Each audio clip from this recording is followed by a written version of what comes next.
King Yeongjo ruled Korea from the 1720s to 1770s, and all reports indicate he was a pretty good king. For instance, he reduced taxes after heavy flooding to help out the peasants, he clamped down on corruption, and he also clamped down on Catholicism. But he was a very strict father to his son, Prince Sado. So much so that apparently, besides after shouting at him, he used to clean himself after every time he spoke to him. However, Prince Sado did have a mental disorder. Well, some people believe it was a conspiracy, just people in the court conspiring against him. And even some recent TV shows and movies go along this line. But his wife left a memoir describing her life with him. And it's pretty clear that he'd had some sort of mental disorder. It apparently started when he was younger. He saw visions of the god of thunder and became scared of thunderstorms, but it really kicked off after a couple deaths in the family when he reached adulthood. Afterwards, he cut off the head of a eunuch and showed that head to the women of the court. And after that, he continued killing people in just bouts of anger.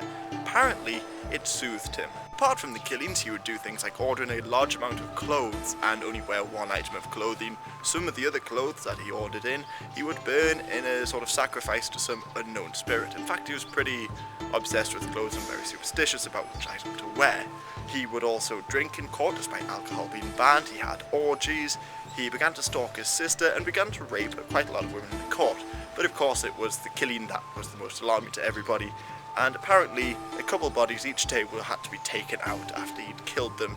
Eunuchs, tailors, anybody, after just a random bout of anger. Finally, after hearing all of these reports, his father stepped in, although his father never really liked him.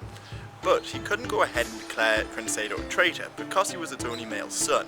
And declaring him a traitor would mean that his grandchildren could not inherit the throne and the dynasty would come to an end, or thereabouts. His line would come to an end. So, what he did was he made Prince Sado climb into a rice box and commit suicide. Prince Sado remained in this rice box for about 8 days before eventually dying. But I encourage everybody to look up the memoirs of Prince Sado's wife. You can read them online because it gives you a fascinating little insight of how the court in Korea worked at that time.